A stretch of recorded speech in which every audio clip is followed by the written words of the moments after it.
Madame, Monsieur, bonsoir. Bienvenue sur Equinox Soir. Regardez les étals, tout est vide. Nous n'avons pas encore reçu les manuels scolaires pour le compte de cette année. Certains éditeurs nous demandent d'attendre jusqu'au 20 août.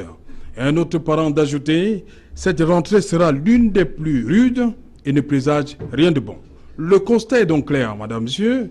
À quelques semaines de la rentrée scolaire 2018, les parents d'élèves ne savent plus à quel sein se vouer. Le livre se fait rare et la situation inquiète.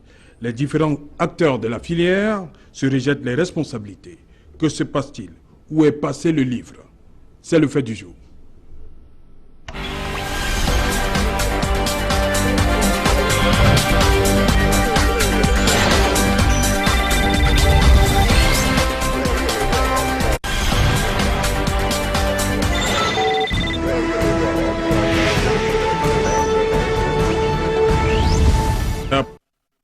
Je suis en compagnie de personnes qui viennent d'horizons divers. Je commence par vous, Abdul Karim Ali. Bonsoir. Good evening, thanks for having me. Vous venez de Bamenda, c'est ça? Yes, absolutely. Voilà. Vous êtes de la société civile, mais très ancré dans l'islam. C'est bien cela? Yeah, of course. Let me begin by praising God and I ask Him to send His blessings upon prophet and righteous men and to the dear panelists and you and the audience of Equinox TV. Yes, yeah, you can say that I'm a Muslim scholar. People refer me to the Muslim scholar of the Christian Bible. By professional training, I'm a software engineer and a corporate management trainer. Ok. Bienvenue, Equinox. Thank you very much. Voilà. Marc Wabo, bonsoir. Bonsoir, Serge Alain. Oui. Vous êtes expert, analyste politique, hein, on va le dire comme ça. C'est sur cette casquette que je vous prends ce soir. Ça me convient pour ce soir, cette casquette. Voilà, vous avez plus d'une casquette, ok, pour ce soir, analyste politique. Ça m'arrange. Voilà.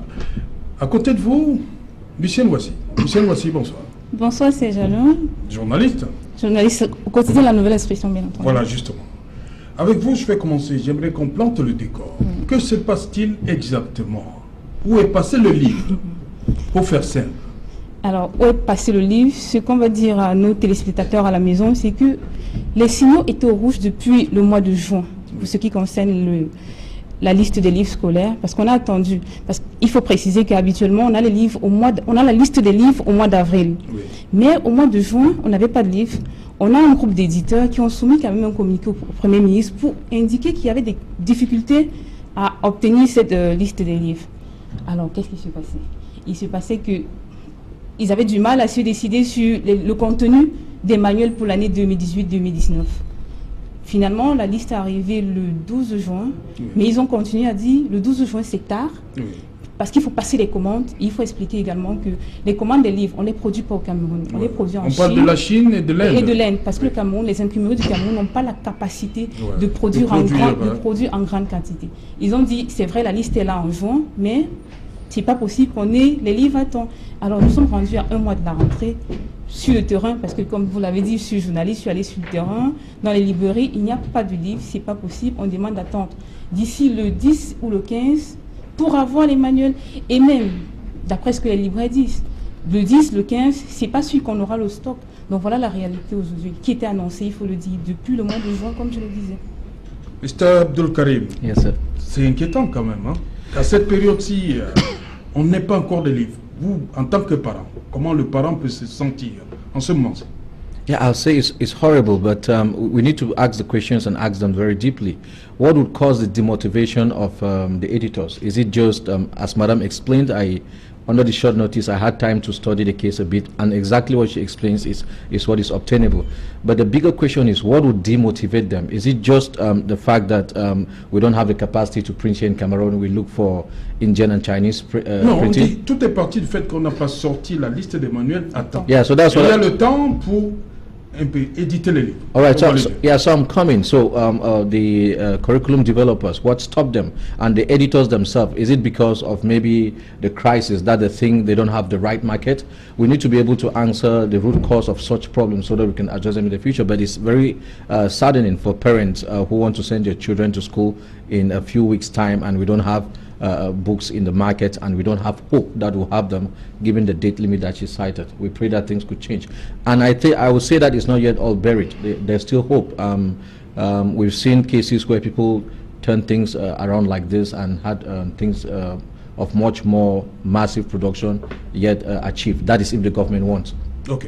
Max Wabo, pour des parents, parce qu'il y a des parents qui s'y prennent souvent un peu tôt, est-ce que le 15 août, la rentrée c'est le 3, est-ce que ce sera facile pour certains parents? Merci. Ils font des calculs longtemps en avance. Merci Serge Alain. Alors, je voudrais quand même observer une chose. J'ai suivi les copanélistes et la dame a fait une remarque que c'est... Lucien Noisy? Oui, que c'est depuis le mois de juin que des choses devraient être prêtes. Non, mais le mois d'avril. Le mois d'avril. C'est plutôt au mois de juin qu'on a sorti la liste. Bon, au mois de juin, on sort la liste de manière scolaire. Oui. Alors, moi, je vais tout simplement observer, nous sommes dans un pays extraordinaire. Nous sommes dans un pays extraordinaire. Comment comprendre donc qu'on nous dit les livres pourront être prêts, c'est quand? Le 10 septembre.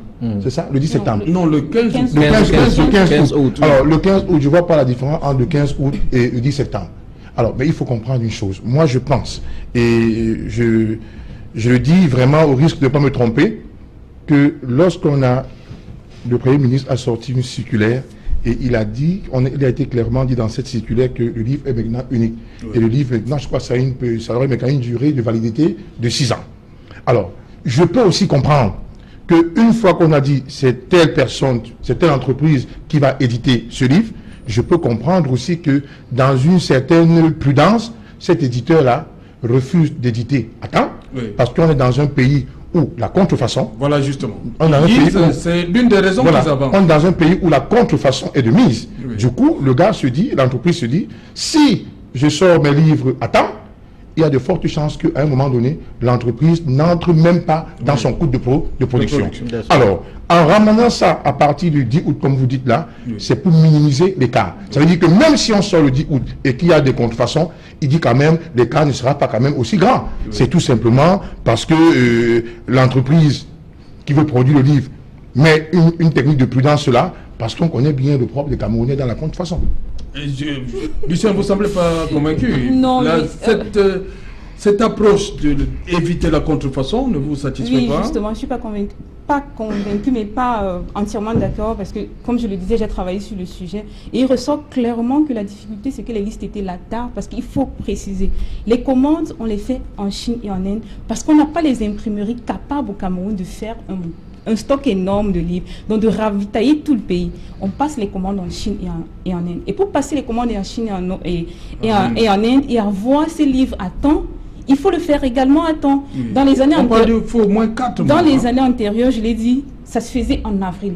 Maintenant, on peut faire le décalage entre le mois d'avril et le mois de juin et voir la différence. Donc maintenant, on passe les commandes... Si c'est juin, ça veut dire que c'est en octobre? Et on attend, ils disent maintenant il faut attendre, et je vais le dire, c'est Alain.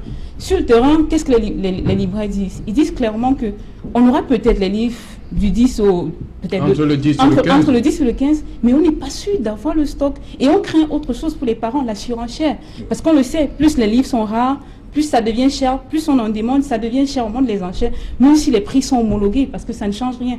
Qu'on ait des prix homologués ou non, c'est généralement le commerçant qui fixe les prix. J'ai le précieux sésame et je mets la barre haute. C'est de ça qu'il s'agit. Alors, moi, je suis un peu... Vraiment, j'ai mis un peu de réserve. Oui. Alors, vous me dites que les livres sont produits en Chine. Ouais. Je pense ou en Inde. Alors, si les livres sont produits en Chine et que vous estimez qu'il y aura la surenchère, pourquoi les livres n'arrivent pas à temps? Pourquoi on ne peut pas aussi penser que, étant donné qu'on se retrouve, même, il faut même dire, dans un système de monopole, parce que si on a dit, c'est telle entreprise qui doit maintenant éditer ces livres-là, on peut se retrouver dans une situation de monopole. Et je peux également me dire, soit la même entreprise, encore qu'on connaît nos techniques, la même entreprise, le moment venu, va créer des succursales disparates là, pour justement mettre sur pied justement cette technique de surenchère. Oui. Il y a 210 manuels qui ont été homologués, mais c'est pas facile pour satisfaire la demande nationale. I think I agree with him. We should not dismiss possibilities in our country. Cameroon, very bad things are possible. But the big question I'm asking, we don't have the capacity to print. What stops Cameroon from having such a capacity? What stops us? If we could be giving China and Malaysia aid in the 80s, what stops us from printing our books in our country? Is it? On peut, mais est-ce que le problème c'est qu'on ne peut pas I'm looking at long term. demande. Sure, we're looking at long term. I know this is an immediate problem, but what he's saying, that is to me, I buy his idea in the logic that people are simply scared of the copyright that they can have. So it's a politics of time. You bring it at the 15th of June, okay, it closes the gap from when it should be dispersed. I think that is what we should be talking about.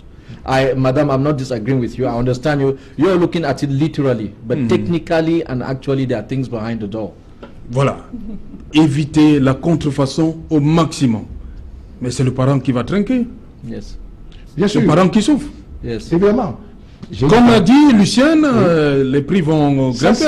C'est évident. Oui. Plus un produit est rare sur le marché, c'est la loi du marché. Hein? Le marché des prix ont tendance à grimper. Et je dis encore, tel que c'est parti, on se trouve dans une situation de monopole. Et je dis encore, ça on va observer. On va observer que le moment venu, une fois ces livres arrivés ici au Cameroun, l'éditeur même va créer des sous-entreprises, des sous-distributeurs, et c'est comme ça que les prix vont flamber. C'est même ces sous-entreprises-là qui vont se mettre à faire des super profits. Et on aura l'impression que l'éditeur n'a pas vendu. Pourtant, c'est lui qui est le distributeur de toutes ces différentes succursales. Oui. Les libraires mettent la pression aussi. La pression qui vient des parents. Et le responsable dans la chaîne dit que non, le libraire doit rester à sa place. Il doit attendre que l'éditeur et le distributeur lui apportent les livres. This reminds me of what Professor Lumumba said, that those with the good ideas don't have the power, and those with the power don't have good ideas. Come on, in demand and supply, just like you mentioned the law, the consumer is the end game. You're looking forward to the consumer. So when you stop them from having a say, you say, okay, let's give the editorial some time. No. If you're talking about education of a country, it's a collective effort. It's not the effort of the government alone. And like you mentioned something which is very important. Some parents want to budget now and start buying things for their kids. And you don't expect them to tie this money down. There are cases of ill health and other emergencies. And if they use the money, where do you place them in? So I think it's really a fiasco. And I'm sorry to say this, our country has to do better. Cameroon has to do better. Voilà, on parle de 4 mois mais on nous fait croire que ce sera possible entre le 10 et le 15 août. Par quelle alchimie là, ils vont y arriver? Là, c'est difficile, c'est pas seulement... Parce que c'est eux qui mettent table sur 4 mois pour satisfaire la demande. Mais là, ils nous disent que bon, de juin à août, ça fait pas 4 mois. Comme je l'ai dit, Serge Alain, ça va être très difficile. Difficile pour les parents, très difficile pour les parents, je l'ai dit. Et j'aurais aimé qu'on aborde une autre piste en disant, dans notre pays, on ne sait pas anticiper du tout. On ne sait pas anticiper. Parce que du moment où, au mois de juin, parce qu'il faut également dire qu'il y a des éditeurs au Cameroun, pour les livres de la maternelle, sur le terrain, qui impriment ici, qui ont pu imprimer déjà une quantité. Mais alors, comme on le disait, ça ne peut pas du tout satisfaire la demande. Pourquoi on n'a pas anticipé? Pourquoi on n'a pas pris les dispositions? Pourquoi jusqu'aujourd'hui au Cameroun, on n'a pas une imprimerie? Et pourquoi même ça a traîné? Je vais poser une autre question. Pourquoi on a besoin des parties du Cameroun pour aller passer les commandes des livres en Inde et en Chine? Pourtant, on peut créer une imprimerie au Cameroun qui fabrique, pour satisfaire la demande. On n'a pas besoin de payer les billets d'avion pour aller en Chine et en Inde. On a du papier au Cameroun, on peut le faire. Je reste avec vous, Lucienne Voici. Pourquoi ça a traîné entre avril et juin? On parle du tripatouillage dans la publication des listes de magouilles. Qu'est-ce qui s'est passé concrètement? Il faut qu'on recommence donc à la base. Il s'est passé que les listes pour sortir même du ministère, c'était un problème. Pourquoi? C'est chacun qui veut que son manuel soit validé? La commission, exactement. La commission en charge de l'élaboration de cette liste-là. Les éditeurs ne s'accordaient pas du tout. Ils disent qu'il y a des éditeurs qui sont retrouvés là-dedans comme ça, on ne sait même pas qui ils sont, ils se sont retrouvés là, ils ont imposé leur liste, ils ne s'accordaient pas du tout. Et c'est pourquoi justement cette liste a traîné. Parce que du mois d'avril où on attendait réellement les listes, ils ne s'accordaient pas. 2 mois. 2 mois. Ils ont fait des correspondances au Premier ministre pour dire, voilà, tout ce qui se passe, il y a des magouilles, on n'est pas d'accord avec ce qui se passe, mais bon, finalement, puisqu'il y avait la pression, il fallait qu'il y ait des livres à la rentrée. Il fallait qu'on ait une liste absolument. Le 13, on a eu cette liste. Et même jusqu'ici, ils ne sont pas d'accord avec ce qui a été validé. Ils ne sont pas d'accord avec... Et même sur le marché, les libraires aussi ont un autre problème parce qu'il y a des livres qui ont été maintenus au programme, mais on a baissé les prix. On nous parle des livres qui coûtaient 10 000 l'année dernière, mais qui cette année, peut-être une bonne nouvelle pour les parents, qui va coûter 7 000, dont le prix homologué 7 000 francs. Or, dans les librairies, il y a des anciens stocks. Ils m'ont dit hier, madame, qu'est-ce qu'on va faire de ça? Est-ce qu'on va manger ça? Est-ce qu'on pourra vendre ça aux clients à 10 000? C'est pas possible. Cette année, c'est 7 000. Donc, il y a trop de controverses autour de cette histoire de livre cette année. Abdul Karim, dites-moi, cette façon à la camerounaise de toujours, est-ce que ça va s'arrêter un jour? Le problème c'est parce qu'on veut que son manuel figure sur la liste, ça coince. Voilà maintenant les conséquences. La rentrée est là, il n'y a pas de manuel scolaire. Yeah, absolutely. To me, est-ce qu'on pourra sortir de l'auberge un jour? Yeah, façon de faire au Cameroun. I think everything in life is temporal. Temporal does not mean it would end now, oui. But it means that one day it has to end. No matter what, not the consequences is what's important, but however it's going to end. You see, this is the result of bottleneck and power consolidation. We keep making the same mistakes and expect to come at the right destination. We keep, marking time and think that we are going to arrive. It doesn't work that way. To turn a table over, you need to take stock of yourself. We need to change ways we are doing things. And if you ask me the first solution to think about, the first thing to ask, why are we printing out of the country? It's a big question. Is it wood we lack to produce paper? Or is it the finances? Après tant d'années, après les indépendances, on n'arrive toujours pas. Yeah, man. On doit toujours aller faire l'étranger. It's crazy. I don't think we are really independent. Not in many ways. We can't make major decisions. You would see maybe one or two people. This brings us to the 80-20 rule. One or two people in this country are responsible for such transactions for their own personal benefit, and it's affecting close to 20 million people.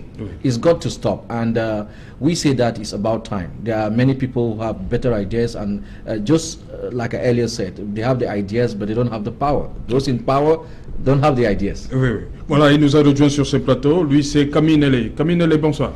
Bonsoir, bonsoir. Donc, vous êtes journaliste d'investigation. Oui. Vous avez investigué sur l'absence du livre, du manuel scolaire? Je me suis posé quelques questions et j'ai trouvé... Qu'est-ce qu'il en ressort?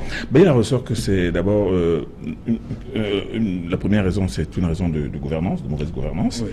Et la deuxième raison est une raison d'intérêt. Mauvaise gouvernance. C'est une guerre d'intérêt. D'intérêt. Il y a une question d'intérêt là-dedans. Mauvaise gouvernance, pourquoi? Parce que jusqu'à présent... mon voisin de droite vient de le dire, nous avons un problème d'impression de livres ici. C'est-à-dire que les livres que nous utilisons sortent de l'extérieur. C'est incroyable. Vous-même, vous avez posé la question, 50, je ne sais pas combien d'années après les indépendances, nous en sommes encore là. Et la deuxième question, c'est que ce que beaucoup de gens ne savent pas, c'est que le marché du livre est devenu un marché extrêmement important. Mais important dans la mesure où il y a des opérateurs informels qui font des tractations extraordinaires derrière le livre. C'est ce qui fait que... pourquoi est-ce que les livres sortaient toujours avant? Les livres sortaient toujours vers la mi-juin. Oui. La liste des livres sortait vers la mi-juin, mais jusque-là, les gens prenaient la précaution de les garder en attendant la rentrée. Pourquoi? Parce qu'ils savaient très bien qu'il y a des gens qui allaient faire la contrefaçon et les vendre. Bon, maintenant, qu'est-ce qui s'est passé aujourd'hui? C'est passé que les livres sont sortis, la liste des livres est sortie en retard. Et ceux qui ont la responsabilité de distribuer ces livres se retrouvent dans une situation telle qu'ils ne veulent pas les sortir tout de suite parce qu'ils ne veulent pas courir le risque de tomber justement sous le coup de la contrefaçon. C'est pour ça que nous en sommes à cette situation assez trouble, assez équivoque, mais qui est bel et bien camerounaise. Qui peut, à ce stade-ci du problème, frapper du poing sur la table? Qui est-ce qu'on doit blâmer en premier? Vous savez, c'est pour ça que je parle de gouvernance. Vous allez blâmer le ministre va vous dire que oui, mais vous me blâmez, mais seulement, c'est pas moi qui m'occupe des livres. Mais c'est lui, le ministre, qui sort. Il y a une commission dans son ministère qui sort la liste des livres. Il dit que c'est pas moi qui choisis les livres, c'est pas moi qui les imprime, et c'est pas moi non plus à qui l'on peut donner la responsabilité de la contrefaçon. Alors, le Premier ministre, il va dire que non, moi j'instruis au Premier ministre, j'instruis le ministre. Vous allez dire quoi? C'est un système qui est mis en place, un système assez équivoque, mais assez malheureux, qui fait que même le marché des livres, qui concourt à l'éducation des enfants, est gangrené par la corruption, par le népotisme, par tout ce pas de l'affairisme, mais un affairisme absolument abject. La solution, c'est que tout soit édité sur place? Non, avant même des solutions, oui. Je suis très honoré lorsque j'écoute le grand frère Camille Nelé poser le problème. Et effectivement, je dis toujours, on fonctionne dans un pays extraordinaire. Nous sommes dans un pays extraordinaire. Tout surprend. Alors, d'autres pays éditent des livres sur place. On peut passer le temps à nous raconter le Cameroun est un grand pays. On peut chanter au quotidien. Ça, c'est le fort du gouvernement. Le Cameroun est un grand pays. Mais lorsqu'on peut, à quelques jours de la rentrée scolaire, un parent ne peut pas vous dire j'irai dans tel j'ai déjà prêté acheter un livre. Mais c'est même la honte. On parle même de quoi? Bon, par la suite, il développe également un système d'intérêt. C'est clair. Le ministre va vous dire non, vraiment, c'est pas moi qui édite des livres, c'est pas moi sur la contrefaçon, c'est trop facile de dire. Ça, c'est un problème de gouvernance. Donc, il n'est pas question de chercher au-delà. Quand on se retrouve, même après combien d'années, comme dit le grand frère, on est en train justement de dire on va aller en Chine, on va aller en Inde. Pourquoi le Cameroun ne peut pas faire? Le Cameroun est arrivé à un stade, même une seringue, on risque d'acheter même les seringues ailleurs. Donc, rien ne surprend plus. De toute façon, rien ne surprend plus. Maintenant, quelle est la solution, Serge Alain? Oui. Mais c'est aussi simple que ça. Soit on met des hommes compétents qui peuvent travailler et ils doivent avoir un esprit de patriotisme. Quand vous n'êtes pas patriote, vous allez passer le temps à chercher des retours-commissions. C'est même parce qu'on cherche des retours-commissions qu'on se retourne vers l'extérieur. Oui. On se retourne vers l'extérieur parce qu'on va dire aux fournisseurs de l'extérieur, écoute, je peux donner le marché à la France, je peux donner à la Chine, je peux donner aux États-Unis, mais écoute, les commissions, combien tu me donnes? Voilà le propre du Cameroun. Voilà le propre de la gouvernance du Cameroun. Maintenant, comment on va masquer ça? On va chercher à nous dire en avril, on pourrait faire en juin. Même en septembre, je suis convaincu qu'il n'y aura même pas les livres en septembre. Le Cameroun est un pays extraordinaire. Vous êtes pessimiste, là, Mansour. Oui, mais quand on est dans un pays où tous les signaux sont au rouge, à un moment donné, on arrive à s'inquiéter. On arrive à s'inquiéter. That is being objective, not pessimistic. Non, je ne suis pas pessimiste. Quand vous prenez tous les leviers sur lesquels on peut analyser... Vous faites peur aux parents, là, non, je ne fais pas... Mais attendez. Oui. On parle des livres aujourd'hui, il y a d'autres problèmes plus que les livres. Oui. Je dis tout simplement, quand vous êtes dans un pays où tous les signaux sont au rouge, vous regardez à gauche, ça ne donne pas, à droite, ça ne donne pas. Vous regardez des hommes qu'on a nommés, ils peuvent vous mettre dans une réunion du matin au soir pour vous dire que le pape est musulman, l'imam est catholique, inverser comme on peut inverser. Le problème central, c'est un problème d'intérêt. C'est une histoire de guerre, de réseau. Donc, voilà tout simplement le problème central. Donc maintenant, que celui qui est à la tête du pays, bon, on crie depuis 36 ans, il faut bien qu'il prenne aussi conscience que le problème, que le mal est profond. Mais est-ce que le président est arrivé à un stade où il est même conscient du degré du mal? Moi, je ne pense pas. Michel Voici, qu'est-ce qu'il faut faire là pour parer au plus urgent? Qu'est-ce qu'il faut faire? Alors, pour cette année, je vais dire que les carottes sont cuites. C'est peut-être d'ici pour les parents du... Est-ce qu'on aura les livres, comme ils disent, au plus tard, le 15 août? Je ne peux pas le dire avec confirmation qu'il y aura les livres. Je n'édite pas les livres, ces gens-là. Je ne peux pas le dire. Vous avez discuté avec ces gens-là? Oui, on va rester. Qui sont aussi dans l'espoir. J'ai discuté avec les libraires. C'est quand même... Les bateaux sont en mer, là? C'est ça? Qu'est-ce qu'ils vous ont dit? Parce que... Trop d'incertitudes. Oui. Trop d'incertitudes. Parce que les libraires même ne sont pas certains. Ils disent... Quand ils vous disent du 15 au 20, ça veut dire qu'il y a de l'incertitude. Il n'y a pas une date précise. On peut les avoir, on peut ne pas les avoir. Ce qu'il faut faire aujourd'hui, c'est... Ça va certainement être difficile, mais il faudrait qu'on commence à prendre des erreurs et prendre des mesures. Et comme monsieur l'a dit, il faudra à un moment donné qu'on soit patriote, parce que c'est de cela qu'il s'agit. Si on fait passer nos intérêts chaque fois avant, intérêt général, on restera toujours dans les mêmes situations, on serait toujours en train de refaire les choses, et voilà. Abdou Karim, qu'est-ce qu'on fait pour éviter ça à la rentrée 2019? Oh, next year? Oui. Okay, yeah, there are many things to là, apparemment, c'est cuit. Yeah, there are many things to be done. Cameroon has produced a lot of intellectuals at various fairs. You know, I myself can consort in a team that can put up a very good print house for Cameroon. You don't lack the wood, you don't lack the expertise, you don't lack the money to plant a state-of-the-art print machine that can produce billions of books for Cameroonians. And talking about maybe counterfeiting books, it is easy. Software, there's technology today, is easy. Mais on ne doit pas négliger cet aspect-là. That's what I'm saying. Oui. If that's one of the worry. It is easy to secure rights of production and audition and editing and authorship. It is easy. But the problem we have is the head of the snake. You have to cut it off.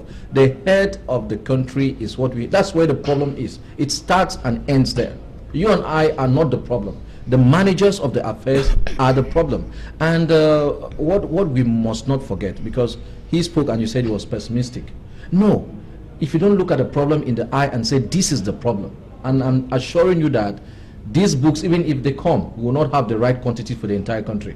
How are they going to come from China and India? Through the air? Are they going to fly them? No. They are going to use the sea, right? Yeah. It's going to take 5 days. C'est pourquoi je demandais, est-ce que c'est au moins... Yeah, so to avoid the problem of transportation, counterfeiting, on peut tout faire sur place. You do it here. C'est la solution pour vous, Kaminele, que les livres soient édités, qu'on n'aille plus en Chine, en Inde, pour cela? À moins d'être la solution, c'est au moins une solution. Oui. C'est au moins une solution, et moi je pense qu'aujourd'hui, à peu près un mois de la rentrée, les parents sont dans la mélasse. Les parents sont dans la mélasse, ils ne savent pas quoi faire, et je peux vous dire qu'il y a plein de gens qui sont en train de se frotter les mains dans les quartiers, en se disant que pourvu que ça dure, pourvu que l'incertitude dure, parce que pendant qu'ils sont là et pendant qu'ils connaissent au moins un certain nombre de livres qui sont déjà connus, ils vont tout simplement entrer dans la contrefaçon. La contrefaçon, c'est tout simplement la photocopie. Hein. On photocopie tout simplement les pages et on s'arrange à scanner la première page. Et il y a un marché parallèle du livre qui est affreux, terrible. Vous ne pouvez pas imaginer. Il y a des gens qui sont multimillionnaires dans les quartiers. C'est pourquoi je dis, est-ce que ces gens-là n'ont pas raison de brandir la menace de la contrefaçon? Mais ils ont raison de brandir la menace de la contrefaçon. Mais qu'est-ce qui est fait pour éviter la contrefaçon? La première garantie, justement, c'est d'avoir des structures performantes d'impression, d'imprimerie ici au Cameroun. Bon, il y a la SOPECAM. La SOPECAM elle-même, elle ne peut pas faire face. Il y avait le CEPER. Mais le CEPER, il y avait le CEPER, mais il y avait même l'imprimerie nationale. Oui. Mais toutes ces imprimeries sont tombées, justement, du fait de la mauvaise gouvernance. Alors, qu'est-ce qu'il faut faire? Moi, je pense qu'il faut tout repenser au Cameroun aujourd'hui. Et maintenant, en repensant, c'est pour cela qu'il y a tellement de gens dans le ADPC qui soutiennent Paul Biya en se disant que bon, ok, qu'on lui donne encore 7 ans pour qu'il repense tout. Mais il faut tout repenser au Cameroun aujourd'hui et c'est tout simplement affreux. C'est affreux pour notre jeunesse. Regardez, ceux qui regardent la jeunesse du Cameroun, ces enfants qui vont prendre la relève demain après-demain, s'ils ont des lacunes au niveau même des livres, ça veut dire que nous sommes réellement tombés bien bas. Voilà, madame, monsieur, on prend une légère pause et on parle de notre deuxième, la conférence générale anglophone, Cardinal Christian Toumi, les compris.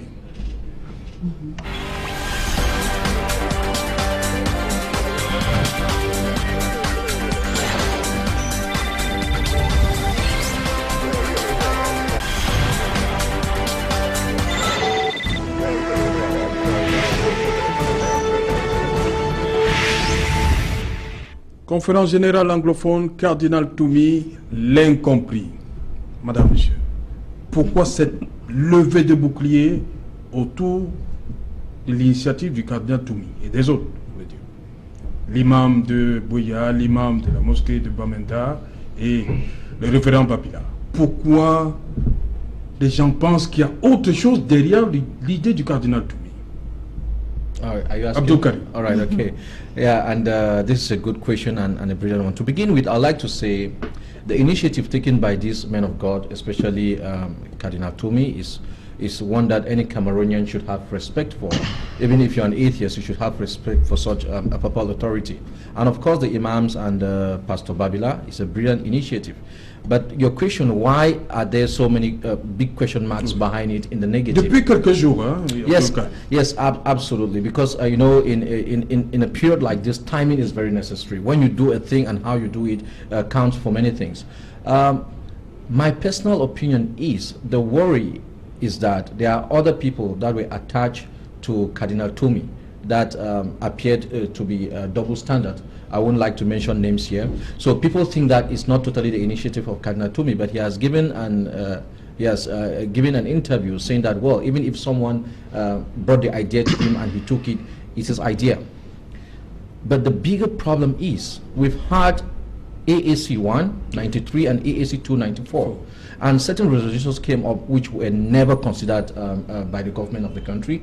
And then now we have AGC. So the first thing people ask is, why do you now change it from AAC to AGC? You know, it means the same thing. Abdul Karim, est-ce que le contexte est le même? Ce n'est pas la même chose. No, I'll say something. Il n'y avait pas cette guerre-là en 93, 94. Maintenant, no, absolutely, le contexte est complètement différent. Absolutely, it was almost the same thing. It has simply escalated. Oui. It was about Anglophone status in the country. Oui. Now it has escalated and degenerated to something else because of the negligence of the resolutions of the first two meetings. So now the issue is, I personally, being a Southern Cameroonian, I don't find a problem with the meeting. But if you're talking of an all-inclusive Anglophones meeting, you have about 5,000 as refugees. You have about 1,500 in the jails. You have 200,000 internally displaced. You have a lot of them in the diaspora who are on exile. They can't come back to the country. Are you sure their opinions don't count?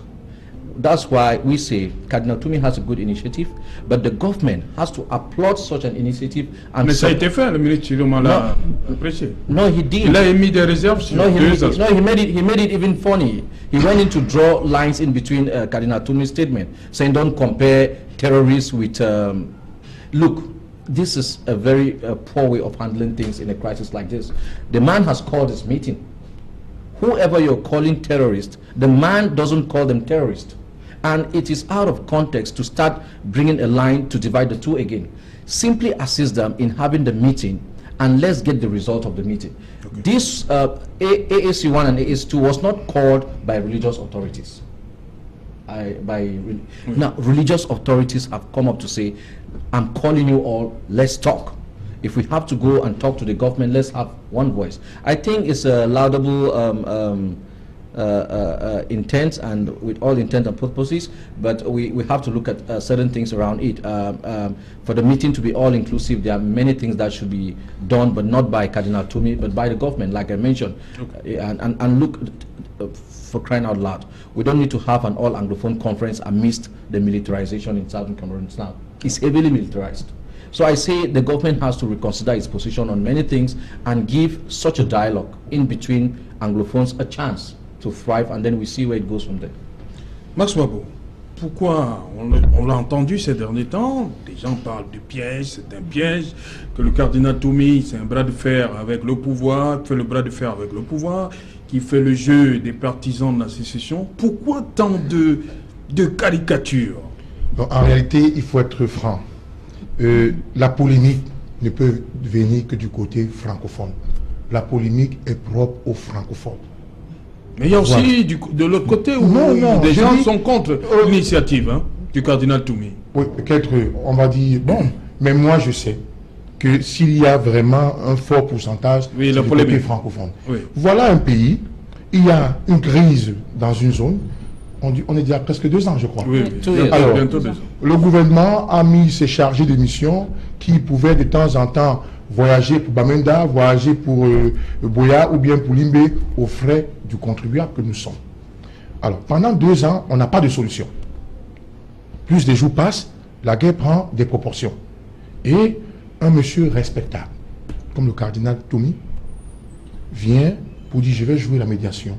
Vraiment, on a déjà trop bagarré comme ça. Les gens meurent au quotidien. Il faut que cette guerre cesse. Il se met devant, il veut jouer la médiation, mais on ne peut trouver qu'une bande de Tintin du RDPC de son gouvernement. Non, je peux retirer le mot. Oui, je peux retirer le mot Tintin. On va trouver une bande de je sais pas moi, j'ai envie de dire, une bande de zélés. Au moins le mot me considère. On va trouver une bande de zélés qui, ayant échoué, trouve que si le cardinal Toumi reçut cette médiation, alors vraiment de Dieu, le monde, vraiment il sera... Mais l'initiative, le fait que ça vienne du cardinal Toumi, le fait que ça vienne du cardinal, ça pose problème. Parce qu'on va se dire, voilà quelqu'un qui n'est pas du gouvernement, voilà quelqu'un de la société civile, si on peut ainsi dire, qui fait une médiation, encore qu'il faut même le dire. Le cardinal Toumi, je crois qu'il a même invité les gouverneurs et autres à assister à le gouverneur, la région du malgré qu'on a des gouverneurs qui doivent assister, des gouverneurs du gouvernement, les gouverneurs RDPC, il faut le dire, ça pose problème. Ils arrivent à un stade où rien qu'à penser au cardinal Toumi, ça leur hante. Et parce qu'ils ont peur que s'il parvient à résoudre ce conflit, le monde entier va bien regarder l'échec du Biya et de son gouvernement. Mais, pourquoi je m'en prends aux francophones? La polémique ne devrait même pas y être. C'est parce qu'on est dans un système, et c'est ça. Parce que qu'est-ce que les anglophones revendiquent? On connaît leurs revendications. Et pour moi, ces revendications sont fondées.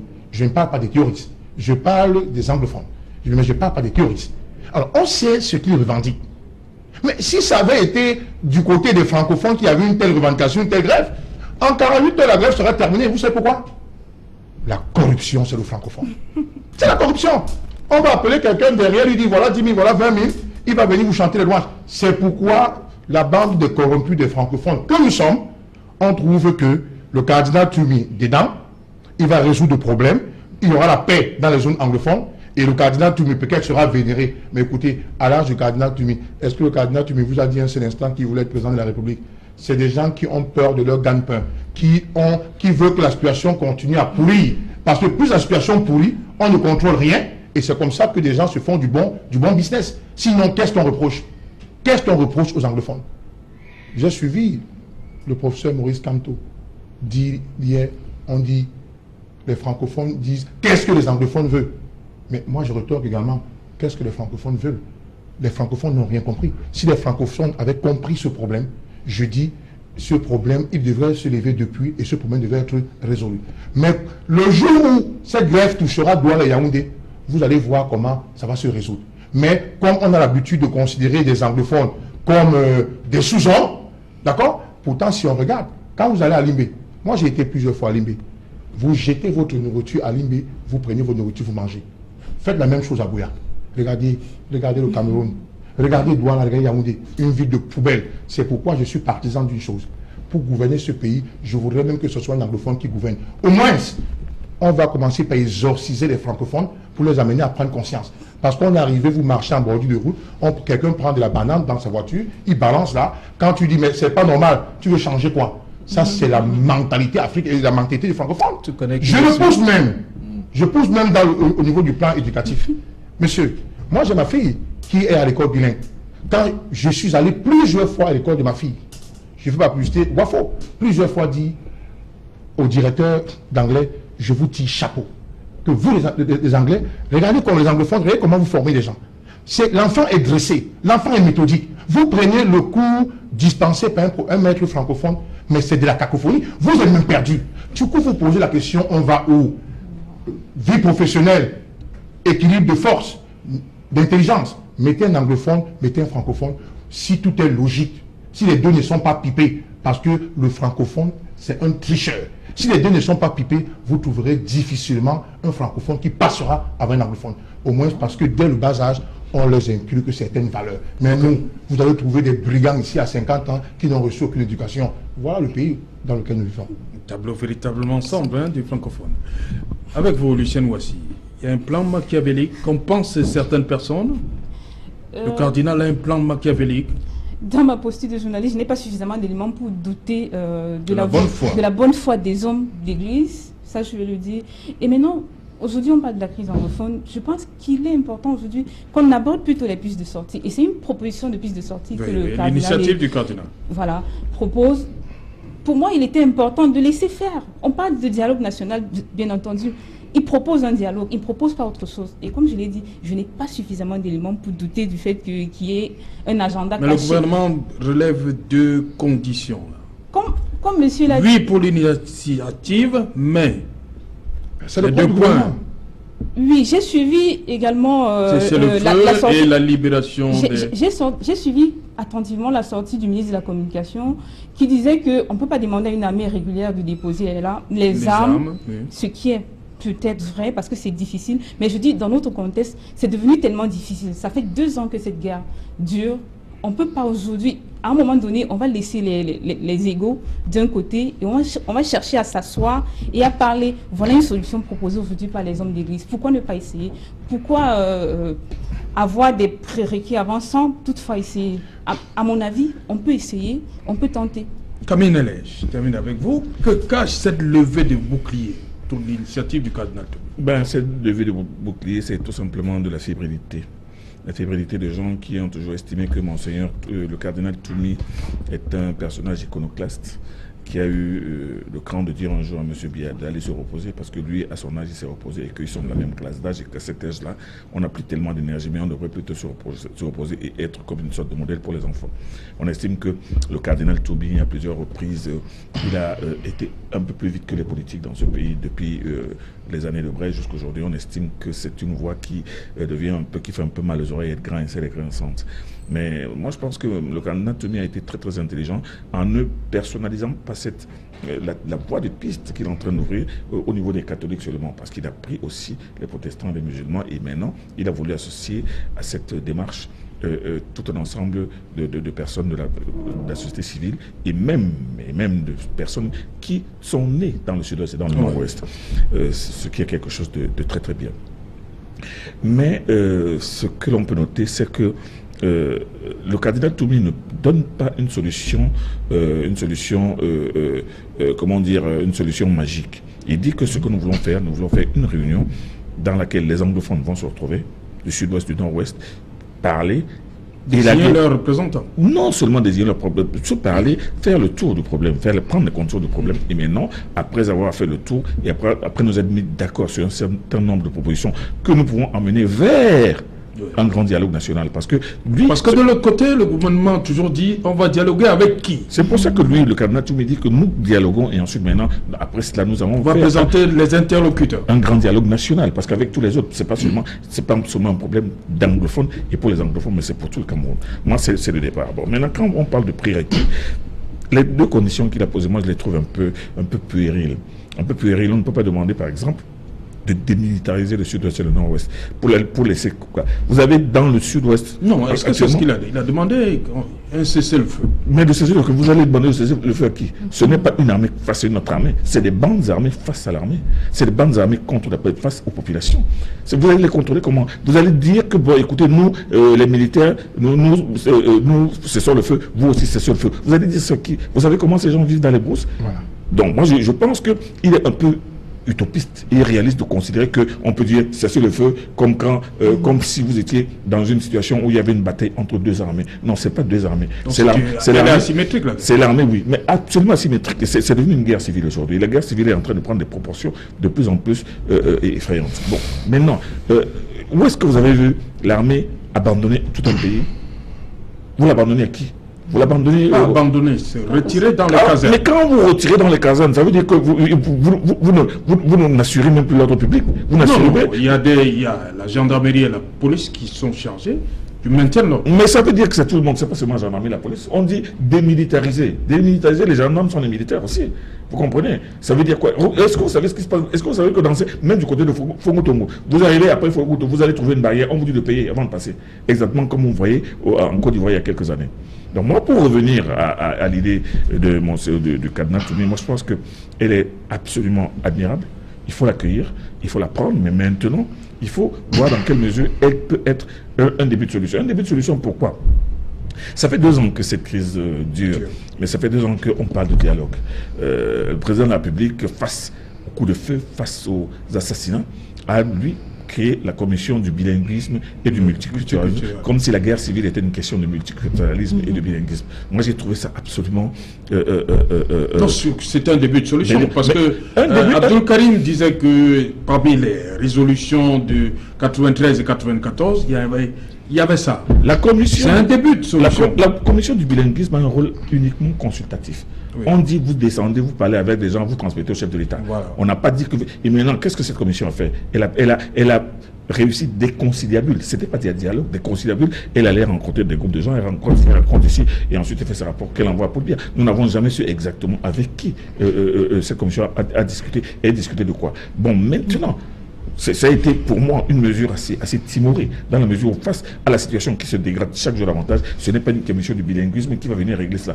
Il faut passer à autre chose. Il faut donner du volume et du contenu à ce dialogue dont tout le monde parle, mais que personne n'arrive à implémenter. Alors si le cadenas Toumi dit que nous, les anglophones, nous allons nous réunir, après nous être réunis, on pourra mettre maintenant une grande conférence inclusive où tout le monde sera pour parler des problèmes. Parce que le problème aujourd'hui, ce qu'on appelle crise anglophone, ce n'est pas une seule crise, c'est des crises. Il y a la crise anglophone qui est issue des problèmes de malgouvernance et de gêne, mais il y a aussi la crise de la sécession, parce que la sécession, elle, c'est une crise absolument à part.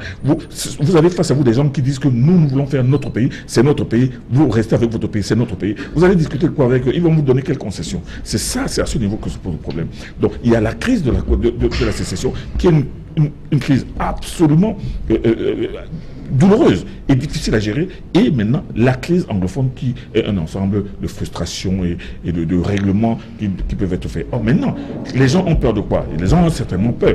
Quand je dis les gens, c'est-à-dire que la nomenclature a certainement peur que au terme de cette Qui est l'émergence d'une nouvelle d'une nouvelle force. Une force peut-être qu'on pourra plus contenir et qui va peut-être jouer une sorte de rôle de constituante qui va mettre le couteau à la gorge du gouvernement. Non, moi je pense qu'il faut respecter cette voie, il faut la suivre et voir comment on peut se mettre d'accord, mais pas jeter l'eau et l'eau du bain. Okay. Yeah, can I interject? Papa, without any disrespect, but there are a few things I would like to sit straight here. I want to thank the brother there. I've never met in my life a Francophone that speaks dishonestly in my life throughout. And I have Francophone friends. I studied with Francophones, but I've never met one who speaks so honestly. Papa, I have 3 points I want to interject with what you said. Number one, talking about demilitarization, I'm coming from the Northwest. I've been in the crisis land since it started. I'm actually embedded in it. The military has not done anything except foiled it. You have military who rape children. You had the news. They rape their own children. And the challenge is, sir, withdraw the military. Let's see if the people you call terrorists will shoot one person again. Withdraw them. And we are not saying that law should be out of a land. We have police, we have gendarmes. But you don't bring a military to fight its own people. And notice this very carefully. The people you call terrorists have not attacked or even as much as hurt a single Anglophone, a single Francophone living in the northwest or southwest. They have not come across to attack anyone. They go to the bushes, people's mothers are being burnt, people's daughters are being burnt and killed, and then they fight back. Imagine a military fighting its own people at this level. If you don't demilitarize the zone, I say all that happens is foiling it. Now we are talking about killing. Cases of rapes are in court. Raping a 17-year-old with a child in broad daylight. Military. It is unheard of. And then talking about secession. This word secession. Trust me, there is no case. Anybody who has honestly studied the history of Cameroon, secession is not part of it. It's not part of it. And these are the words that provoke. We need to use the right terminologies. Okay. If you know the history of Cameroon, secession is a good case of South Sudan or Korea. Southern Cameroons and La République du Cameroon, they came together. We need to admit this is history. And if one party says, I want to stay away, in English it's not secession. You can call it separation and so on, but it's not secession because it wasn't one in the first place. Secession is one whole thing and then a part is trying to leave. But two things that come together and united, the other one trying to leave is separation. If you call it the right way, it makes sense. What I'm saying is that if you want, for example, Trinity, you have to define the Trinity correctly to debate a Christian. You will not change his definition to just because you want to ridicule him. Define it correctly and then debate him. Then talking about, he said one other thing about the conference that Cardinal Toumi did not do well in asking the president to demilitarize. I'm going back to that. Sir, and he's saying that we shouldn't talk with the secessionists. I want to use your words. Those are the real people to speak to. Cameroonians, Southern Cameroonians, it's not all of them who want to separate. There are some who are for federal opinion, some are for unionist opinion. So who are the ones who are very hurt? The ones you are terming secessionists, whom I will call separatists. These are the people to honestly talk with. If you consider them part of you, you have to talk to. And if PA is thinking otherwise, we were all here on the 22nd of September last year and the 1st of October. How many people were on the street? What were they chanting? And if you think it's a lie, furthermore, do a referendum and then you get the numbers. Do a fair and a clean and fair referendum and then you get the numbers. What I say is when we come on podiums, we should refrain from using provocative words on a wound that is already so bad. Don't put more salt. I'm not saying pamper it, play with it, but use the right words. I'm saying that if we agree that these two countries came together and one part is feeling unsatisfied to go away, it is not secession, it is separation. So okay. I'll say that. On reste sur l'idée du cardinal, hein? Yes. Parce que la thématique c'est est-ce qu'il est incompris. On a comme l'impression que beaucoup n'ont pas compris véritablement où est-ce qu'il allait. Donc ça prête à confusion. Ça prête à confusion. My brother, the cardinal is well in order. To solve a problem, there is a start point. This problem is coming from what you call the Anglophones. He says, look, there are many fractions, just like I said. Certains même pensaient qu'on a exclu. Certains pensaient que les francophones devaient aussi faire partie de cette conférence. See what he said. Cardinal Toumi said, if you were there as a bona fide child of Southern Cameroons, or if you were born before 1961, and then see what he does, what many Anglophones will not agree. He says, we are inviting the governor of the Southwest and the governor of the Northwest to come and partake. Is that not a full representation, which Southern Cameroonians would object? Cardinal Toumi, when you look at that letter carefully, irrespective of what people want or they don't want, it's a well-calculated letter for any country that wants peace. Any country who wants peace will agree with it. And like my brother said, those behind all the mathematics about it, look, you're seeing this point like this, if you allow it, are our brothers francophones. Because who is benefiting from war? When there's war, someone is benefiting, the people in power. Ok, merci. On va revenir dans un instant, le temps de faire un tour du côté de la rédaction centrale avec Cédric Doufélé. Cédric, bonsoir. Bonsoir Serge Alom, bonsoir à vos invités. Voilà le 20h aujourd'hui, 2-3 escales. Ce soir, nous évoquerons ce problème de gestion des cas d'indigence dans les hôpitaux publics à la suite des images choquantes de jeunes mères et leurs bébés séquestrés dans une maternité et contraintes de régler les frais d'accouchement. L'hôpital central de Yaoundé, mis sur le banc des accusés, balaie d'un revers de la main ces allégations. Vous suivrez dans ce journal son directeur présenter sa ligne de défense, non sans poser le problème des cas d'indigence dans les hôpitaux publics. Vous suivrez également dans le journal de 20h la réaction du gouvernement à la suite de la libération des autorités traditionnelles dans la région du Sud-Ouest. Ces chefs traditionnels ont été reçus chez le ministre de l'administration territoriale, mais aussi chez le chef du gouvernement. Et ce gouvernement appelle les bandes armées sécessionnistes à déposer les armes sur le théâtre de la crise anglophone. Et ensuite, le G20 qui sort de sa réserve après cette avalanche de critiques à l'encontre de ces leaders politiques qui ont choisi de soutenir la candidature de Paul Biya. Et Maître Jean de Dieu Momo s'exprime après cette implosion de son parti politique, lui qui a perdu des cadres et son vice-président à la suite de sa décision de soutenir le chef de l'État, Paul Biya. Dans l'escale internationale ce soir, nous allons évoquer les élections présidentielles dans les différents pays africains, notamment le Zimbabwe, où le chef de file de l'opposition conteste la victoire de celui qui a pris la tête du parti au pouvoir à la suite du débarquement de l'ancien président Robert Mugabe, mais aussi la situation de Moïse Katumbi en République démocratique du Congo. Serge Alain. Voilà le développement de tous ces titres. C'est dans un instant dans le journal de 20h de Cédric Doufélé et après le débrief.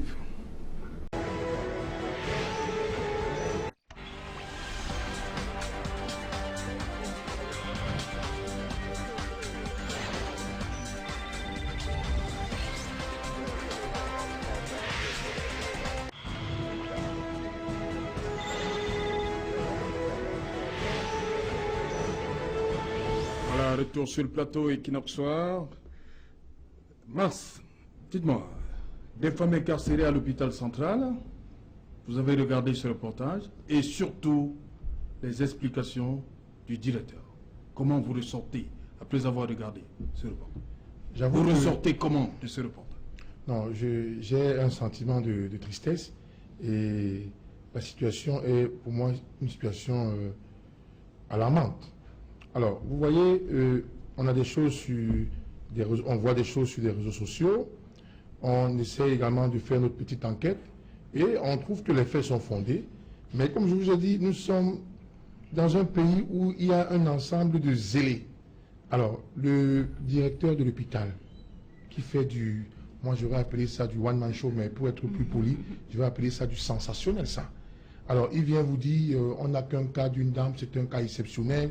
Vraiment, on a des situations où on envoie des gens ne peuvent pas payer. On leur dit, venez même prendre votre maman, rentrez avec votre maman, c'est gratuit. Ça, c'est de la poudre aux yeux, ça. Mais c'est dans cet hôpital central que nous avons vu, il y a 2 ou 3 ans, une dame qui venait accoucher et qui est morte parce qu'elle ne pouvait pas payer les soins pour 93 000. Elle n'a pas pu accoucher. Et qu'on vient nous dire aujourd'hui, qu'on a dit aux gens, venez, c'est gratuit, que c'est un fake news. Mais moi, je m'attendais à ce qu'ils fassent comme le ministre de la Communication, qui est devenu maître dans l'art de la comédie, qui nous disent carrément que c'était au Mali. Excusez-moi, on parle vraiment... C'est une situation, je ne peux pas faire autrement. Les mots sont là pour être utilisés et ça fait mal. Il faudrait qu'on cesse de prendre des Camerounais. Oui, il faudrait qu'on cesse de prendre des Camerounais pour des... Ok, mais il faudrait qu'on cesse de prendre des Camerounais pour des imbéciles. Ce n'est pas seulement... Mais des gens ont enquêté. J'ai vu quand on passait là, j'ai vu le journal Le Jour, j'ai vu le Messager. Oui. Mais on vient dire, écoutez, il faut qu'on arrête cela. Bon, maintenant, de l'autre côté, regardez le Gabon. Au Gabon, on vous dit, il y a une loi. Oui. On vous dit, si vous êtes enceinte, quoi, comment on appelle ça là? De l'analyse c'est prénatal là. Prénatal. Jusqu'à l'accouchement, le gouvernement gabonais prend en charge. Si c'est pas césarienne, en charge. Les médicaments, en charge. On se moque de qui là? Il faut que le gouvernement du Biya arrête ça. On commence à en avoir mal. Je vous remercie. Et vous, la jeune mère, comment vous réagissez face à ces images? Je suis d'abord, en tant que femme, je suis d'abord très choquée de voir ces images. Je me serais attendu que le directeur sorte et qu'il dise ces images n'ont pas été faites de l'hôpital. Mais alors, je reste sur les... Il reconnaît que c'est l'hôpital, il dit que les lits sont bien précis. Il reconnaît que c'est l'hôpital et il essaye de démontrer que non, les lits, voilà, elle s'amusait à se coucher au sol. Là, je suis doublement choquée. Parce que ce que j'ai vu sur ces images, c'est des femmes qui, dans un hôpital, et lorsqu'on connaît les règles d'hygiène dans nos hôpitaux, qui sont couchées à même le sol et qui allaitent leur bébé avec sur des matelas de fortune, il faut le dire, et qui sont serrés, qui sont une dizaine dans une petite chambre, dans une chambre. C'est ce que j'ai vu sur la photo. Et alors, quand j'ajoute à cela la sortie du journal Le Jour et du journal Le Messager, je fais quand même confiance aux confrères et je sais qu'ils ne peuvent pas raconter des bobards. Je dis, c'est très grave ce qui se passe. Et voilà alors un moment de rappeler au ministre de la Santé que voilà l'importance même de la couverture de santé universelle. Parce qu'on arrive à un niveau où une femme va accoucher et ne peut pas payer les frais d'accouchement qui, normalement, parce qu'on nous dit même pas déjà si elles ont accouché par césarienne, parce qu'on nous dit que dans les hôpitaux publics, si vous accouchez normalement, un accouchement sans problème, c'est moins de 20 000 ou moins de 10 000 francs, je crois, quelque chose comme ça. Toutes les femmes peuvent se le permettre, ou si une femme n'arrive pas à se le permettre, l'hôpital peut quand même endosser. Ou encore, que fait le service social au Cameroun? C'est autant de questions qu'on peut se poser. Mais il parle de plus de 4 000 naissances par an à l'hôpital central. Est-ce qu'on peut... Plus de 4 000 naissances, mais est-ce qu'on peut dire qu'au Cameroun, 4 000 personnes n'arrivent pas à payer leurs frais de santé? Ça, je ne pense pas. Parce qu'en même temps, il ne dit pas. Il y a des femmes qui arrivent à l'hôpital et qui sont... Et qui sont prises au piège de la surenchère. Parce que c'est ce qui se passe également dans les hôpitaux. Vous arrivez, s'il y a des frais qui coûtent officiellement 10 000, vous faites de la surenchère, vous vous retrouvez avec des factures de 40, 50 000 à la fin. Vous n'arrivez pas à payer. Parce que c'est également un problème que le directeur ne va pas venir devant les écrans et dire voilà ce qui se passe dans mon hôpital. Vous déposez une caution de 500 000. Vous faites un jour. Vous avez déjà vu dans un hôpital d'État où on a remboursé une caution. Vous déposez une caution de 500 000. Un jour après, on vous dit c'est terminé. Non, il faut qu'on arrête ça. Ça commence à faire mal. Camille Nélé, le directeur semble surfer sur la manipulation. On en parle beaucoup ces derniers temps. Les réseaux sociaux, ils sont accusés à travers, on parle de manipulation et tout et tout. Vous pensez qu'il y a eu manipulation, que c'est des images montées pour discréditer l'institution dont il a la charge? Le directeur de l'hôpital central ne veut faire Il est dans son rôle là de défendre. Il veut nous faire croire que c'est sa parole contre celle des journalistes. Oui. Que c'est sa parole contre les images. Quand même deux quotidiens qui ont... les images qui ont fait le tour du Cameroun et bien entendu des réseaux sociaux. Non, vous savez, il se défend mal. Il se défend mal et c'est pas de cette manière qu'il aurait dû argumenter, comme le dit ma jeune consoeur. Michel, ce que je veux dire, c'est que ce qui se passe dans nos hôpitaux est parfois inénarrable, tout simplement. Est-ce que vous savez qu'à l'hôpital de la Quintine de Douala, on est à l'hôpital central, mais à l'hôpital de la Quintine de Douala, il y a ce qu'on appelle le code, qui ne veut rien dire du tout. C'est-à-dire que vous allez, on vous prescrit des médicaments, on vous dit code, on met un prix arbitraire sur le code. Vous vous demanderez, mais le code, c'est quoi? Il y a des gens qui achètent des médicaments 4-5 fois par jour, ils vont avoir 4 ou 5 codes. Il faudrait un jour qu'on fasse une enquête sur ces codes-là. Mais à cause de ces codes, il y a des gens qui ont rendu la maladie à la quantité. Mais ne parlons pas, est-ce qu'il faudrait aussi parler de ces corps qui ont même été abandonnés par leur famille, tout simplement parce que les frais de morgue étaient tellement devenus importants que ces familles se sont dit que bon, vraiment, nous, on ne peut pas. Et à ce moment-là, l'hôpital est obligé, 5, 6, 7, 8 mois après, d'annoncer que les gens n'ont qu'à venir chercher leur corps ou bien ils vont être balancés dans la fosse commune. Non, le problème de la couverture sociale, le problème de nos hôpitaux est un problème extrêmement grave, que si vous ne donnez pas une caution, on ne vous opère pas. En attendant, quand c'est la césarienne, ça n'attend pas. Donc il y a ces cas qui font que le système sanitaire au Cameroun on dira tout ce qu'on voudra et les gens penseront peut-être que nous sommes en train de passer le temps à chicoter notre gouvernement, mais il y a plein de choses qui méritent d'être réglées dans ce pays. Abdou Karim, un problème de gouvernance, hein, une fois de plus, de ce côté-là. Hein.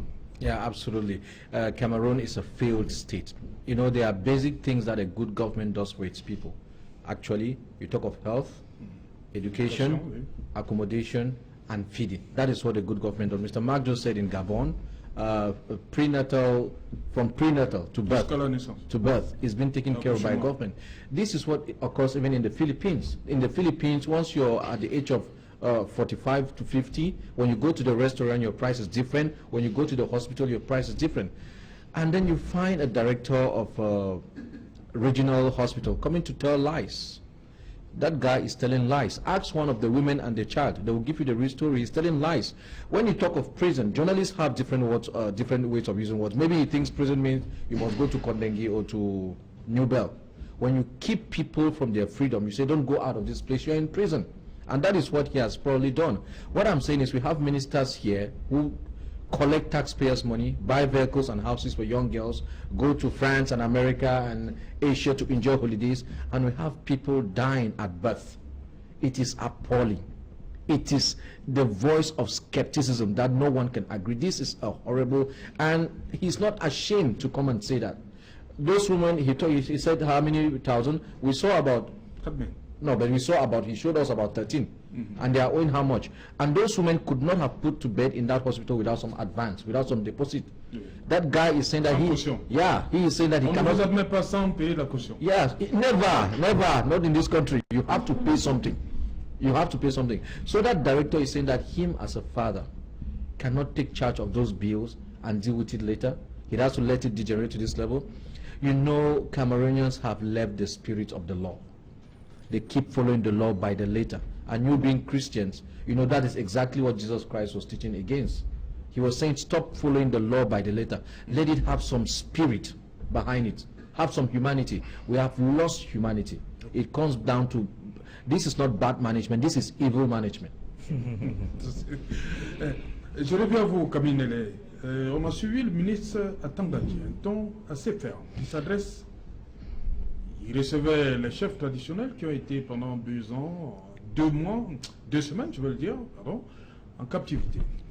Mais moi, je pense que... Il promet des lendemains meilleurs. Difficile. Non, moi, je pense que c'est le temps d'un ministre de l'Intérieur.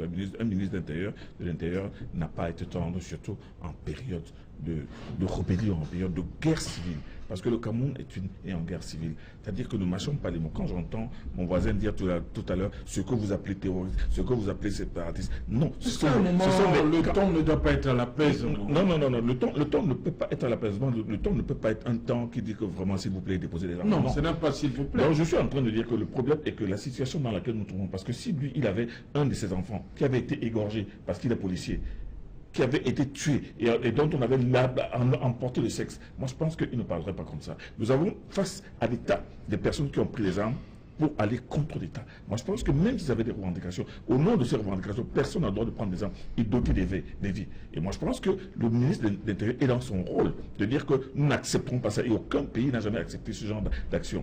Vous êtes certainement jeune, mais si vous aviez suivi les événements de la guerre civile du Biafra dans les années 60, il y a eu 1 million de morts. 1 million de morts, mais pendant 3 ans. Mais parce que les Ibo revendiquaient, ils voulaient leur État. Ils ont franchi toutes les limites de l'horreur, tout simplement parce qu'ils voulaient leur État, leur pays. Mais il y a des enfants, des femmes, des enfants égorgés, tués, massacrés et tout.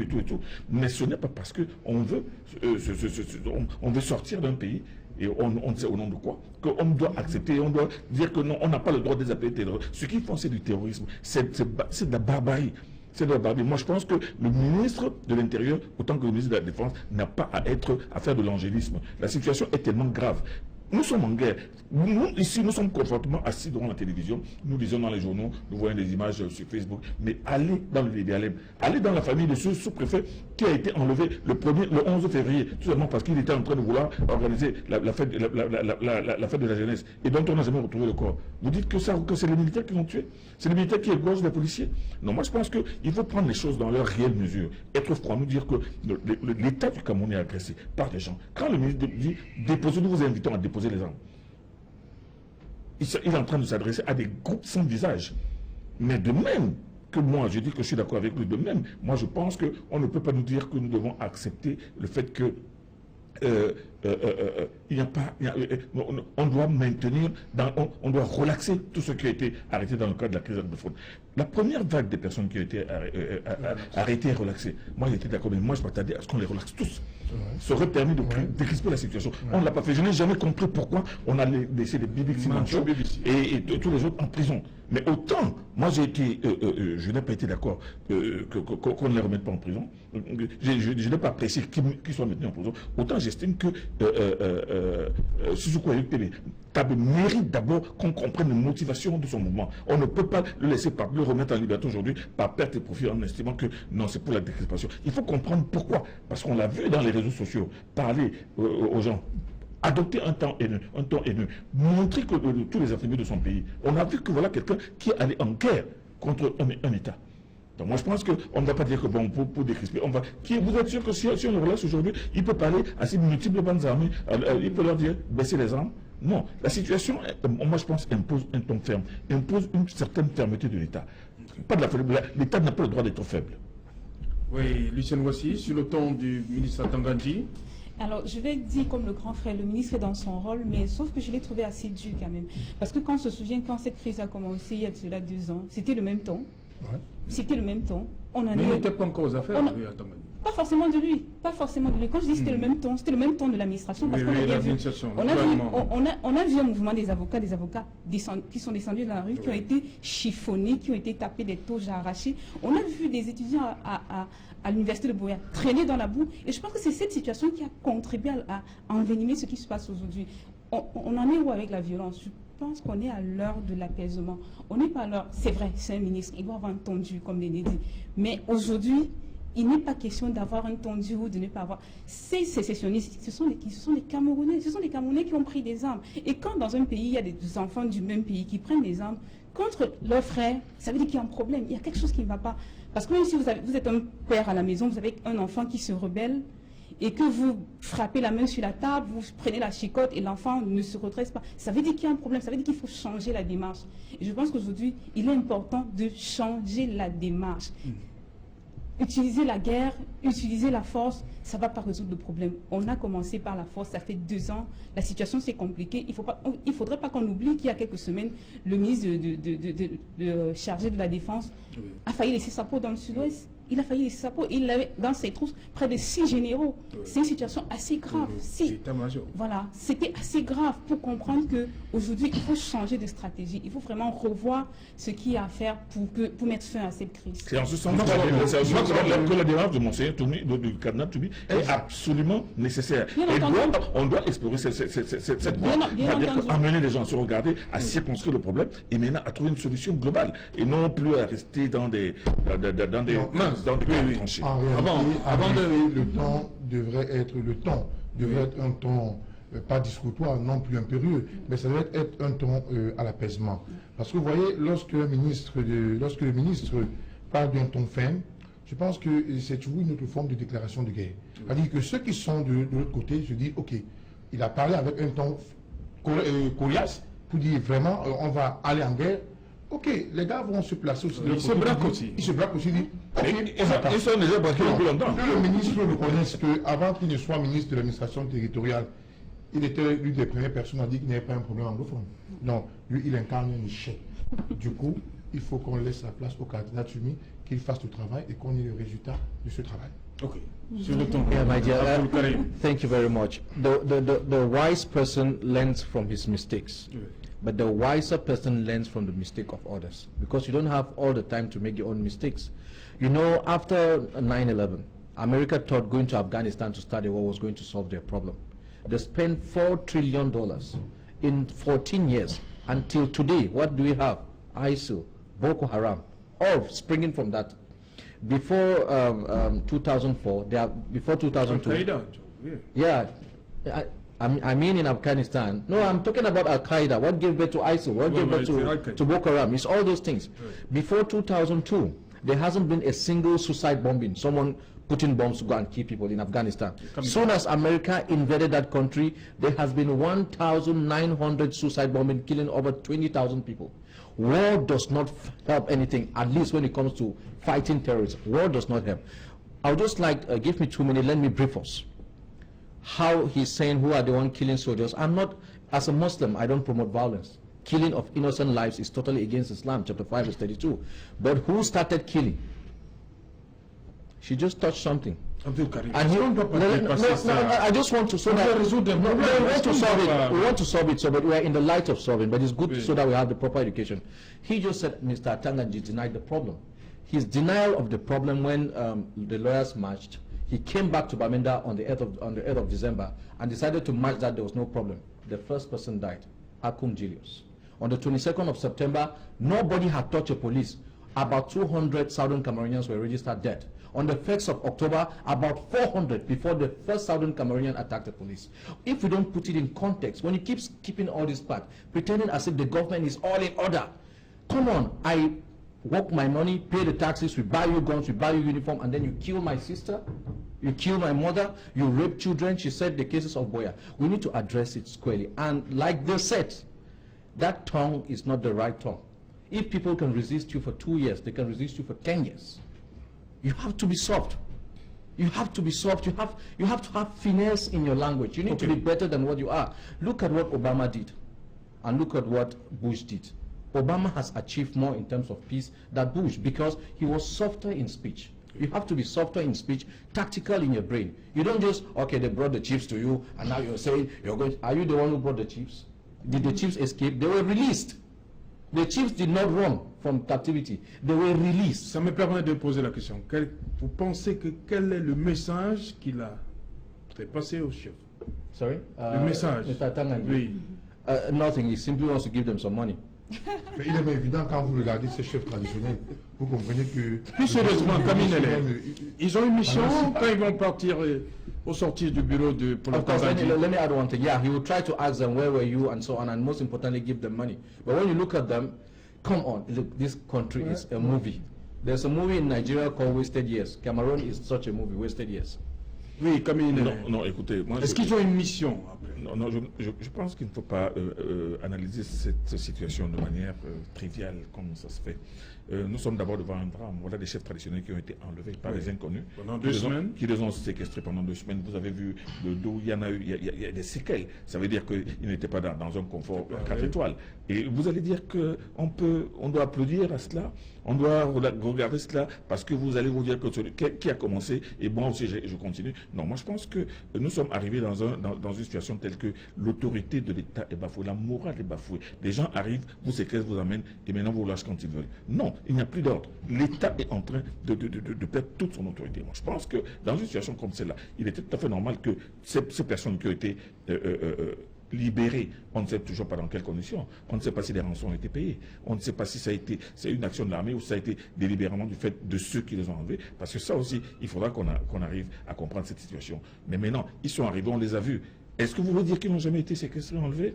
Vous voulez dire qu'ils ont été pris par des gens qui les ont câlinés et prônés pendant 2 semaines avant de les relaxer? La situation dans le sud-ouest, nous sommes en guerre, c'est une guerre civile. Et moi je pense que au-delà du ton angélique que certains attendent, non, on ne peut pas prendre un ton angélique. On doit dire quel est le problème. C'est pour ça que moi je dis toujours que l'action, la démarche qu'entreprend mon cher le cardinal Toumi est d'abord d'essayer d'amener les uns et les autres à comprendre pourquoi cette guerre. Parce que ce n'est pas le problème. Et ça passe justement par c'est le feu. Alors pourquoi la guerre civile? Pourquoi même les gens veulent-ils partir? Maintenant, qu'est-ce qu'il faut faire pour arrêter cela? Est-ce qu'ils peuvent déposer les armes et rester toujours dans le Cameroun? Parce que c'est ça aussi. Parce que l'histoire est en train de prendre même une forme de fanatisme aujourd'hui. Donc ce n'est pas le fait que le ministre Atanga les ait reçus, il est tout à fait normal qu'il les reçoive, qu'il leur demande qu'est-ce qui s'est passé. Ce n'est pas une histoire où il les a reçus pour leur donner de l'argent. Non, moi je pense que ça démontre aux yeux des Camerounais que la situation est telle que ce n'est plus un jeu. Ce n'est pas un film, comme dit mon cher Abdou Karim. Ce n'est pas un film, mais c'est que la guerre n'a jamais été un jeu. Et à la guerre, les choses ne sont pas toutes rigolotes. La situation au Cameroun est extrêmement sensible aujourd'hui. Voilà, on va terminer. Monsieur Marx, 1 minute. Je vais essayer ça. Oui, rapidement, il nous reste un dernier petit sujet. Ce que je veux dire, les Camerounais ont cette habitude de séparer l'État entre ce peuple. That is the African mentality. Mais l'État, c'est qui? C'est le gouvernement avec ce peuple. Quand on dit l'État doit prendre son autorité, who is the state? Is the people and the government. All of you, we saw the same thing in Spain avec Catalonia. They had a problem, but the state did not start killing its own people. We are talking as if it is Cameroon against maybe Nigeria. No, this is a country and its people. This is not how you treat business in the house. You don't beat your child and kill him because he's two. This is what I'm saying. Ok. Mince, on va terminer avec le G20 qui continue de parader comme ça, malgré les colibets reçus par ceux-là qui ne sont pas d'accord avec cette sortie du 20 juillet dernier à Yaoundé. Je parle de Maître Momo et les autres. Vraiment, peut-être il faut en parler, mais quand vous regardez, c'est même de la comédie. Je vais m'intéresser à Maître à l'attitude de Maître Momo Jean de Dieu. Mais il dit qu'il s'est trompé à un moment. Laissez-moi développer, je vous en prie. Voilà un monsieur, c'est pas aujourd'hui que je le connais. On s'est rencontrés la dernière fois, avant la mort de Madame Foni, au domicile même de Madame Foni. J'allais chez Madame Foni pour faire un recouvrement parce que Madame Foni devait 10 millions à un établissement de microfinance depuis 1997 qu'elle n'avait pas payé, elle est morte sans payer. J'ai été mandaté pour recouvrer cet argent. J'ai trouvé Momo Jean de Dieu là-bas. Il était 9 heures. Écoutez, quand je vous dis que c'est un système terrible, la table qui partait de chez Madame Foni, où des gens étaient assis pour déjeuner, si je vous dis ce que je voyais sur cette table, et j'ai vite fait de poser la question au chef de cabinet de Madame Foni à l'époque, c'est la nourriture de midi ou c'est le petit déjeuner? Il me dit non, c'est le petit déjeuner du matin. Bon, je vois un Maître Momo là, je dis voilà un opposant. Donc en réalité, Maître Momo fait quoi? Il fait la politique du ventre. Moi je dis tout simplement que c'est un affamé. Est-ce qu'en politique, il ne faut pas être pragmatique parfois? C'est de la mendicité même. Pour un avocat, il a une profession. C'est pas aujourd'hui qu'on connaît même les gens de Dieu. Moi, je dis que pour lui, c'est même de la mendicité, c'est même de la pauvreté. Maintenant, il arrive c'est pas la première fois en Afrique, c'est pas la première fois au monde. Il arrive à un point où... Pourquoi une fixation sur Maître Momo? Je l'écoute parler. Mais moi, j'aurais même pu dire en guillemets, bon, pour ne pas me couler un procédé en guillemets, parfois quand je l'écoute, j'ai parfois l'impression qu'il atteint de démence. Je veux comprendre. Moi, je l'ai suivi sur une chaîne concurrente. Dit, nous sommes avec le président Biya pendant la période électorale. S'il ne fait pas ce qu'on s'est dit, après la période électorale, on redevient les opposants. J'ai dit, mais on a l'impression qu'il ne soutient pas. Maintenant, il vient vous dire, pendant plus de 10 ans, il a tenu un discours. Les populations l'ont écouté. Vous comprenez? Des carrières se sont brisées. Il a forgé une opinion. Il a commencé sa campagne en 2011 en Vormeka. Il a même sorti, très bien, vous êtes aussi un artiste, non? Oui. Un pied musicien, disons comme ça. Mais c'est là. Il a sorti des albums. Je vous en prie, c'est jamais. Non, je ne permets pas que vous... Je peux quand même apporter un jugement sur... Restez courtois vis-à-vis de Maître Momo. C'est parce que ça fait mal et ça frise le ridicule. Alors, maintenant, il vient vous dire, j'étais dans l'obscurité, on m'en veut. Je tirais sur Paul Biya, je sentais qu'il avait mal, je ne savais pas. Maintenant, moi, ça c'est de la rigolade, ça. Vraiment, je préfère qu'on parle des choses plus importantes. Maître Momo ne pèse rien sur le plan politique. Qui de jeux vont là-bas, ils ne pèsent rien, ils ne valent rien. Ils ne valent rien. Pourquoi s'attarder même là-dedans? Je dis, ça se résume en une seule chose, de la mendicité et la famine. Voilà en quoi se résume ça. Camille Néné, oui, moi je vais jouer. Maître Momo, le G20, on a vu. Pourquoi Maître Momo qui. Ils sont nombreux, il y a Bandakani, il y a Bapolipote. Non, moi je veux dire. Il y a Isaac Feuzeux. Je veux dire en max que en politique, la vérité d'hier n'est pas forcément celle d'aujourd'hui. Et que vous savez, la politique, c'est une question d'intérêt aussi. Voilà. Bon, maintenant, quand vous allez vous lancer un regard rétrospectif, souvenez-vous de M. Edouard Titus, qui a été l'un des bras droits, qui a été même pratiquement le président bis de ce pays. Oui. Il a été arrêté, parce qu'il a voulu se présenter à l'élection présidentielle. Oui. Il a passé 17 ans en prison et un peu plus. Et quand il était en prison, vous avez suivi le fiel qui déversait sur le régime. Oui. Mais quand il est sorti de prison, l'une des premières choses qu'il a faites, c'est d'aller récupérer sa carte de militant du RDPC. Oui. Vous appelez ça comment? Non, moi ce que je veux dire, c'est que ne jugeons pas trop. Non, ça peut s'expliquer. Ne jugeons pas trop. Ça peut s'expliquer. Je vais terminer. Vous avez quelqu'un qui a un ensemble de procès. Oui. Il n'a même pas de choix que de s'aligner de peur qu'on pourrait ouvrir notre dossier. Mais je ne veux pas qu'on prenne ça. Non, ce que parce qu'au moins ici, ils n'en avaient pas faim. Maintenant, il a faim. Max, il a faim. Max, ce que je veux dire, c'est qu'en politique, les choix sont personnels. Oui. Hein, et il y a ce lien qui existe entre l'intérêt et l'action. Pas d'intérêt, pas d'action. Donc moi, je dis tout simplement qu'ils sont libres de choisir Paul Biya aujourd'hui. Hier, ils étaient contre Mais l'histoire vous juge. J'ai posé un préalable, grand frère. Oui. J'ai dit, Maître Momo a forgé une idée sur l'opinion. Quand des carrières se sont brisées. Mais venir dire après 30 ans, après combien d'années, que je m'étais trompé. J'aurais voulu qu'il change. C'est vrai plein de propositions. Grand frère, je vous en prie. Nous avons suivi son comité directoire. Oui. Dit que nous étions, je crois que 9 plus 4, ça fait combien? Ça fait 13. Oui. Dit, nous étions 13. 9, on dit, on ne se rallie pas au RDPC. 6. Bon, oui. 6. Ils étaient 9 présents. Ils étaient 9. D'accord. Tu as dit qu'il y avait une majorité, je crois que c'était 9. Oui. Bon, 4 peut-être disent que on va. Mais Momo, qui veut prôner la démocratie, dès lors qu'il y a un problème de majorité, on vous dit on n'y va pas.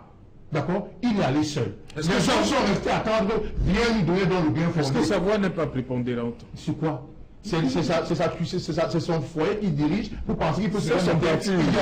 C'est quoi? Son parti. Voilà ce que je ne veux pas entendre. Je veux pas entendre. C'est son parti. Oui. Autrement dit, tous ceux qui sont autour sont des petits tintins qui ne comprennent rien. Ils peuvent se lever un matin. Ils disent on va à gauche, on va à gauche. Mais je suis au moins persuadé d'une chose. Retenez ce que je sais au moins une chose. Oui. À l'Isoloir, encore que je suis convaincu que même sa propre femme ne le votera pas. Même à l'Isoloir, allons-y quand même comme ça. Même à l'Isoloir, même Momo peut faire son petit marketing. Il va contrôler qui a l'Isoloir.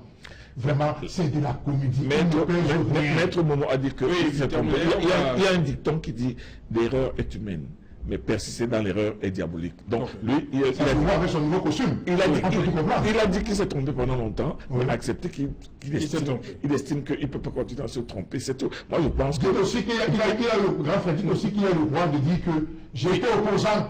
Le dossier, on ne me donnait pas le dossier. D'accord? Mais il a dit j'étais opposant, on ne me donnait pas le dossier. On vous a compris, Max. Max, on vous a compris. Oui, merci. Lucienne, alors, sur ce soutien, il continue malgré tout ce qui se dit depuis le 20 juillet. Il dit, il est derrière. Je vais peut-être aller à côté, pas aller dans le même sens que les autres en disant qu'on perd un temps fou à parler de cette histoire. Parce que quel est le poids politique du PADEC au Cameroun? La trahison, c'est pas les Camerounais qui devaient être choqués, mais je pense que ce sont les militants de Maître Momo qui se sentent trahis, parce que disons-le comme ça, parce qu'ils ont adhéré à son parti pour sa conviction politique, pour ses sorties, ses multiples sorties dans les débats. Ils étaient convaincus que voilà l'homme qu'il nous faut. Ils ont adhéré à son parti. Mais pour le Camerounais qui n'était pas du PADEC, pourquoi on devrait être choqué?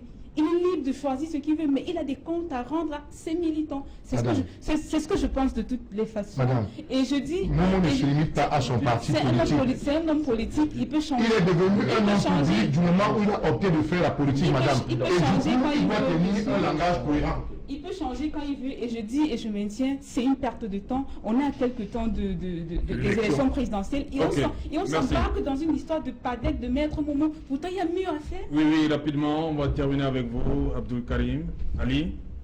About this guy? Oui, sur... pas seulement Maître Momo, sur le G20. Rapidement.